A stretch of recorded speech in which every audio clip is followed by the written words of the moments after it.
This is my latest medical report. My total cholesterol reached to more than 295 before the heart attack. I did not know how dangerous it was. Now my total cholesterol is 132. It's considered in good range. My good cholesterol is 59, within safe range. My bad cholesterol is 60, also okay. My triglyceride is 63, less than 150, and it's okay. My blood pressure 110 versus 70 is normal. The nuclear stress test, echocardiogram test are all okay. The carotid duplex test is a test of the blood circulation to the brain, and it's okay. When doctor looked at this report, he said to me, "Mr. Chen, when you just discharged from the hospital, I am worried about you two things. One, part of your heart muscle may be damaged. This can weaken your heart. Two, I am also more worried about your brain. Part of your brain may lose functioning. Many heart patients survived, but they have degenerated into a vegetative state. You are so lucky. All these worries did not happen. Mr. Chen, I think you are healthy. I'd like to see you a year from now. You have my phone. Call me if you need help." I restored my health and got back confidence. This can be demonstrated as following. I used to have dizziness in the morning, and now it's gone. I get up in the morning and feel the air is fresh. When I am climbing small hills in the park, I have more power than ever before. I feel healthy and confident. I often wonder, if I knew healthcare earlier, would I not having this heart attack? Friend, knowledge about healthcare is very important. Mr. Tim Russell was a famous American newscaster, a journalist, and an anchor of NBC News. One day, when he was working in his office, he suddenly had the symptoms of a heart attack.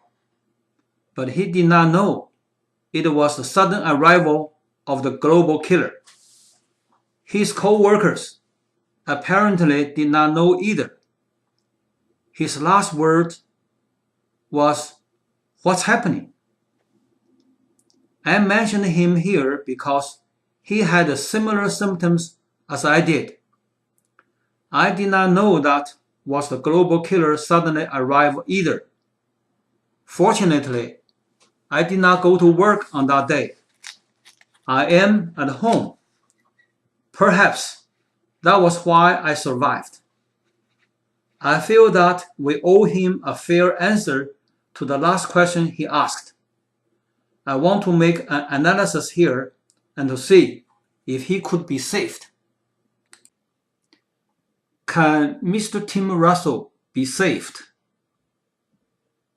He suffered high blood pressure, diabetes, and obese.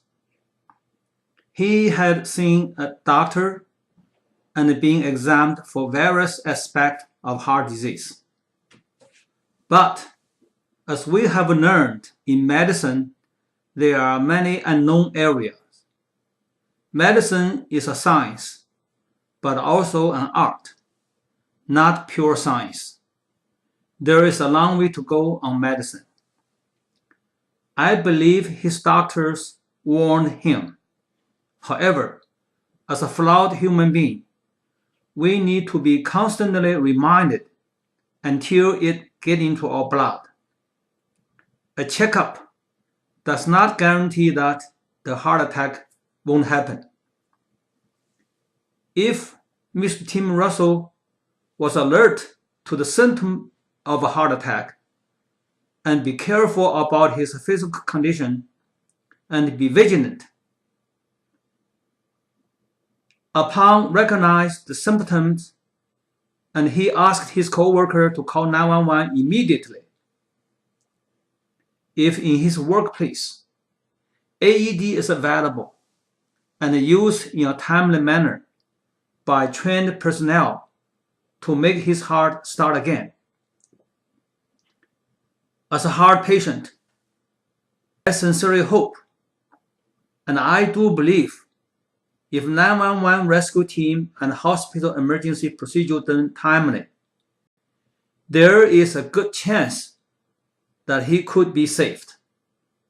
My dear friend, knowledge and experience are important, especially during emergency situation. It could save your life. A famous cardiologist in the United States once said, "On almost every day, I waited in the emergency room, working against the clock, trying to save another patient. Some were dying. The lucky ones survived, but can't restore them back to the original condition, and some tragically degenerated and never fully recovered. Their life in the future is doomed and has no quality to speak of. It seems like I am just driving an ambulance, waiting under a high cliff, seeing them falling down, collecting them one by one, putting them into an ambulance, and sending them to the emergency room.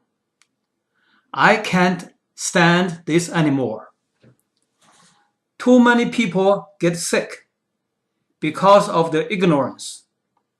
I am asking, why not educate them, building a barrier on top of the cliff, preventing them from falling down? I learned Mr. Bill Gates, along with many other famous foundations, did a very cost-effective job in fighting the global disease. I sincerely hope those foundations please also come up with a cost-effective way in winning a victory over the #1 global killer. I suggest to start with funding medical research and educating the public. My dear friends, when you hear this presentation today, you are supporting the public calling. Let's put up a fence on top of the cliff, learning and promoting healthcare. Together, we can win a victory over the #1 global killer. Cardiovascular disease is the global #1 killer and the public enemy #1.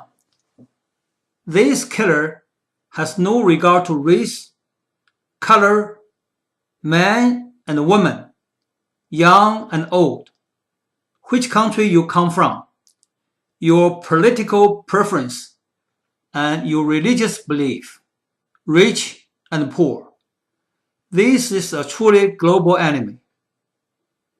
My dear friends, I learned my lesson, restored my health. I am working hard and winning. Preventive healthcare has proved to cost less and benefit more. If we have health, we can not only enjoy life, but also saving money. I sincerely hope President Obama can lead our nation to control the runaway medical spending by emphasizing that the most cost-effective way is educating the public. I see a future for global citizens united together for common cause. Let us work together to win a victory over the #1 global enemy. Thank you for listening.